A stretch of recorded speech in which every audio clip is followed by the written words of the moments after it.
خواتینو حضرات، یہ 1680 عیسوی کی بات ہے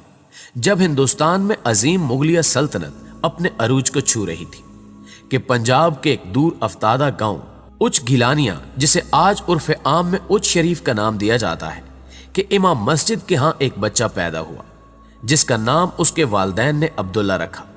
جو کہ کچھ عرصہ اپنے آبائی گاؤں میں رہنے کے بعد اپنے والد کے ساتھ شاہ محمد درویش کے ساتھ قصور کے ایک نواحی گاؤں میں منتقل ہو گئے۔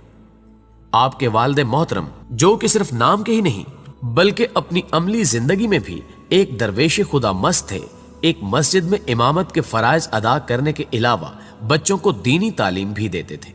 سو عبداللہ نے بھی ہوش سنبھالنے کے بعد ابتدائی تعلیم اپنے والد محترم سے ہی حاصل کی، جبکہ بعد ازاں آپ نے قرآن و حدیث اور فقہ کی تعلیم بھی حاصل کی۔ اگرچہ بابا بلے شاہ کے مقام پیدائش کے بارے میں مورخین میں اختلاف موجود ہے،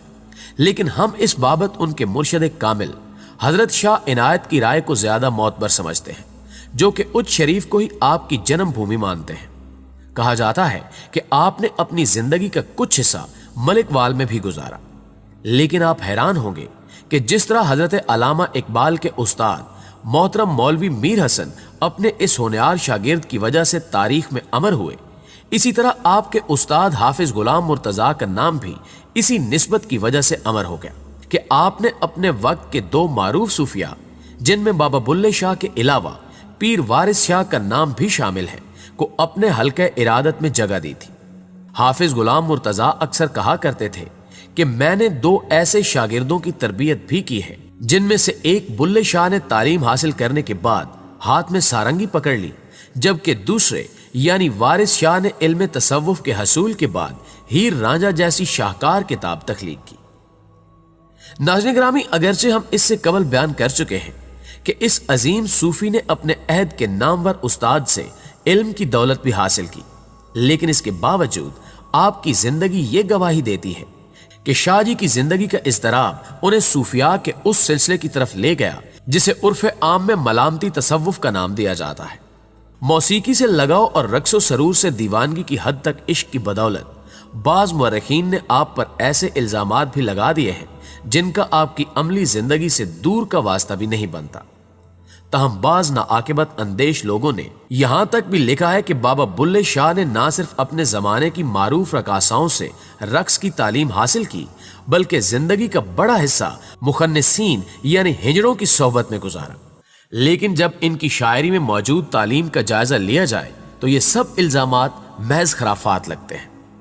پیارے دوستو، بابا بلے شاہ کی روحانی زندگی کا حقیقی سفر اصل میں اس وقت شروع ہوتا ہے جب وہ اپنے مرشد کامل حضرت عنایت شاہ کے دامن شفقت کے مکین بن گئے۔ یہاں ایک دلچسپ واقعہ بھی ناظرین کے لیے باعث لطف ہوگا کہ حضرت عنایت کا تعلق ایک ارائیں خاندان سے تھا، جبکہ بابا بلے شاہ سید زادے تھے۔ سو لوگوں نے پیر و مرشد کے اس رشتے کو خوب تنقید کا نشانہ بنایا اور کہا کہ ایک سید زادہ ارائیں کے قدموں میں جا کر بیٹھ گیا ہے، اور جب یہ تنقید اپنی حد سے بڑھ گئی، اس کا سفر بلے شاہ کے ناپختہ ذہن پر بھی ہوا۔ خود کو برتر سمجھتے ہوئے مرشد کامل سے دوری اختیار کر لی، لیکن یہ سلسلہ زیادہ دیر تک نہ چل سکا، اور پھر ایک دن بابا جی اپنے راہبر تصوف کی خدمت میں حاضر ہوئے، جنہوں نے انہیں اچانک اپنے سامنے پا کر سوال کیا کہ اوئے تم بلے ہو؟ جس پر بابا جی نے ندامت کا اظہار کرتے ہوئے عرض کیا، حضور نہیں، میں بلّا نہیں ہوں بلکہ بھلا ہوں، یعنی وہ مسافر جو اپنا راستہ بھول گیا تھا۔ جس پر انہوں نے کمال شفقت کے ساتھ ایک دفعہ پھر بلے شاہ کو گلے لگا لیا، بلکہ آپ کا یہ مصرع بھی جو کہ مرشد کو منانے کے موقع پر کہا گیا لافانی ہو گیا، یعنی کنجری بنیا میری عزت نہیں گھٹ دی، مینوں نچ کے یار مناون دے۔ ناظرین گرامی، یہ وہ زمانہ تھا جب ہندوستان کے طول و عرض میں مغل شہنشاہ اورنگزیب عالمگیر کا سکہ چل رہا تھا، اور شاید ہمارے بعض دوست جانتے ہوں کہ اورنگزیب کو تاریخ میں مسلمان بادشاہ کے لقب سے بھی یاد کیا جاتا ہے۔ شہنشاہ نے اپنے عہد حکومت میں جہاں کئی دیگر اصلاحات کی، وہاں موسیقی پر بھی پابندی عائد کر دی، جو کہ کبھی اس کے اسلاف کے درباروں کی زینت ہوا کرتی تھی۔